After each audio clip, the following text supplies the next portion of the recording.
I'm in the webinar and Lauren's here with me. Okay, fine. Am I in the right place? Sorry. There we go. I'm Nolan.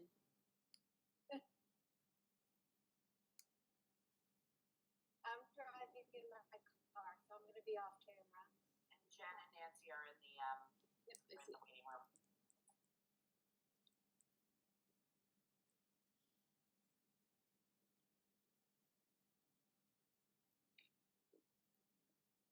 Can you guys hear me? What's that? I couldn't hear you, but now I can. Sorry about that.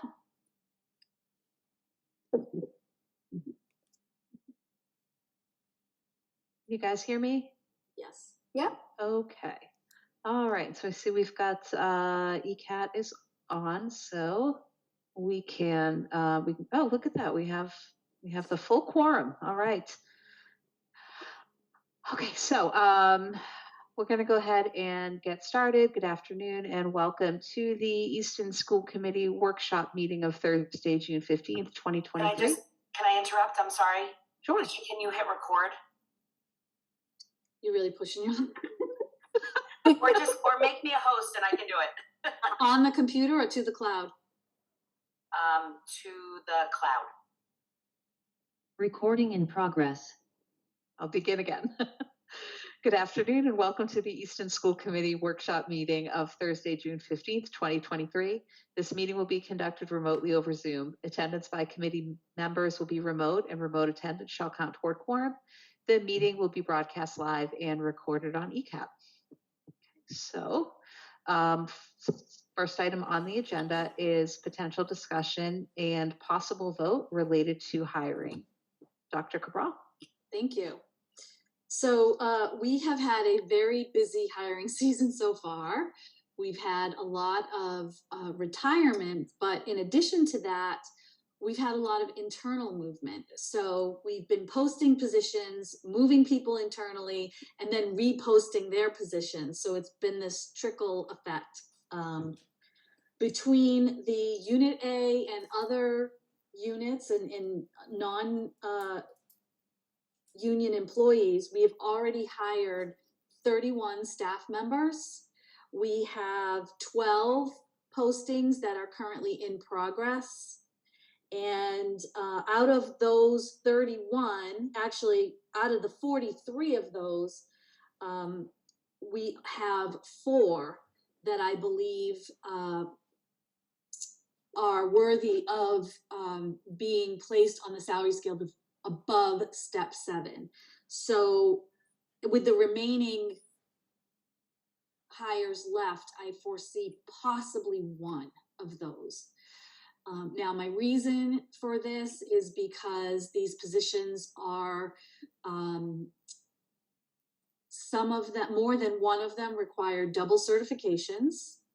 They are for sensitive populations. They are positions that we showed at our budget meetings this year, at the school committee, and our other joint meetings were of value to the district for sensitive populations.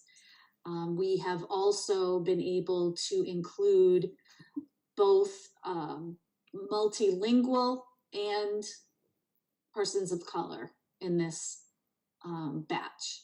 And those are going to be a bit more expensive because there just aren't as many people in the pipeline coming out of school right now for these positions. So we really need to recruit them from other districts. And they are positions for which we do ask for quite a bit of background and experience.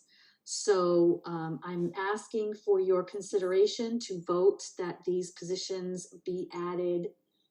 They fall between steps 11 and 14, the 4 of them, on our new salary scale. And as I said, there's a potential for 1 more in a special category, again, someone that we would be looking for, a very experienced person working with a vulnerable population. But I haven't met that. We don't have a candidate for that yet. It's just the role I know is a hard to fill position.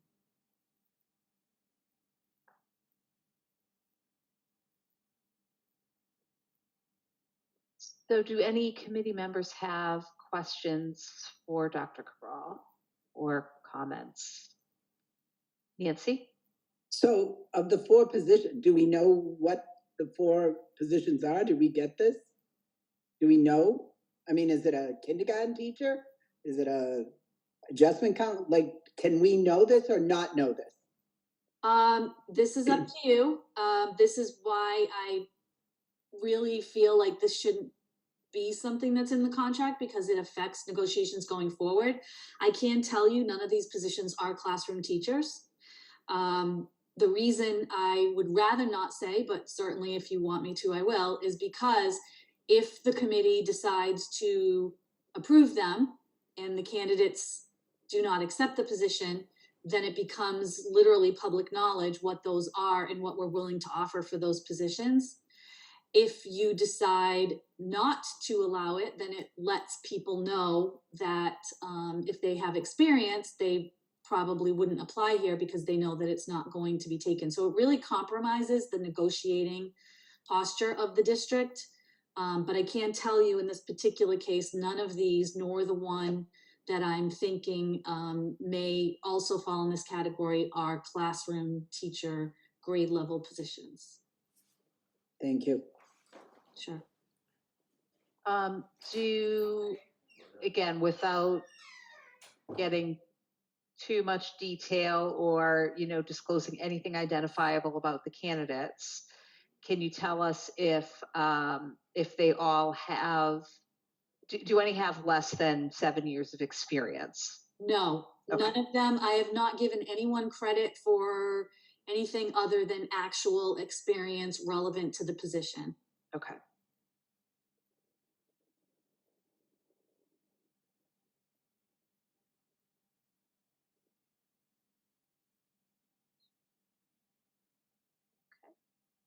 Does anybody else have any questions? Comments?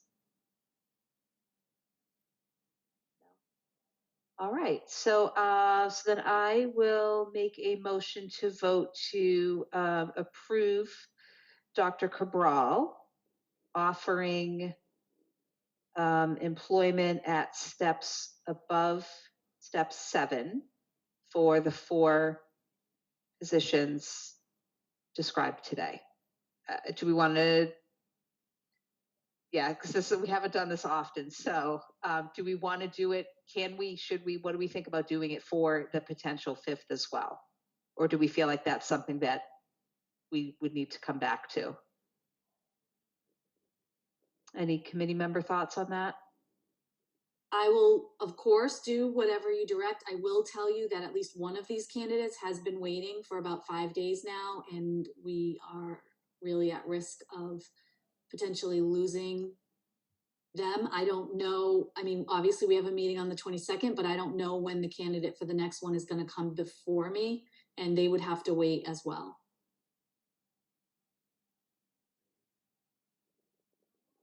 I mean, I would be comfortable with voting for the other position as well, relying on Dr. Cabral to use the same judgment and criteria that she has used historically for these types of positions. But certainly if committee members would rather, that we handle each one based on having a specific candidate in mind, I think that's reasonable as well.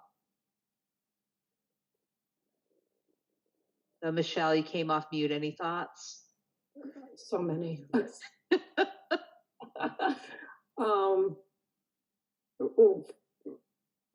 So the money for the higher levels, where would that be coming from?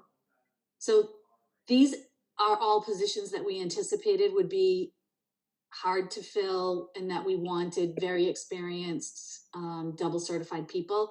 So we put a placeholder in the budget more than our typical placeholder.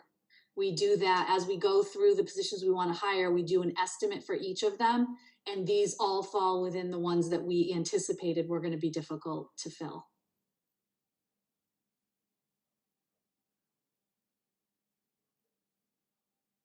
Okay.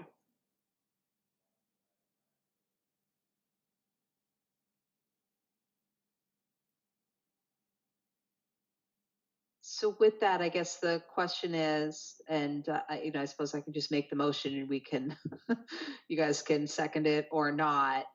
Does anybody have any other thoughts on, again, I think we've got these 4 where Dr. Cabral has specific people in mind with experience and credentials that, she's conveyed to us. And then the 5th seems very likely to be in the same scenario based on the type of position it is. So, do we want to move ahead with voting on the 4 or the 5?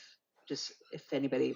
I'm gonna I'll chime in, Jen, that we might as well just go with the 5 because everybody's schedules are gonna be wacky this summer anyway. But I trust that Dr. Cabral would keep that same spirit of, responsibility and the management part of it, as she has in the past. So, I'd say go for the 5. I'll second your motion to go for the 5.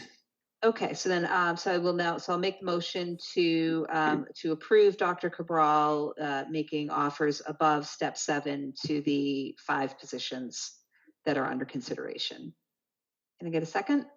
I seconded it, DeLuca. Okay, and roll call vote. Durant, yes. DeLuca, yes. Wiseman, yeah. Star, yes. Loomis, yes. Okay. All right, great. Thank Well, you. I think you'll be very happy with these hires. I just want to ask one thing. So after this is done and people are hired, it doesn't have to be tomorrow. It doesn't have to be when the 5th person's hired. Can we find out who the people are? 100%. 100%. Yes, absolutely. Thank you. I I appreciate want to make that. sure that you have trust in the process. Absolutely. Thank you. Appreciate it. all right, great. Well, then with that, I will make a motion to adjourn. Can I get a second? DeLuca, second. All right, and roll call vote. Durant, yes. DeLuca, yes. Wiseman, yes. Star, yes. Loomis, yes.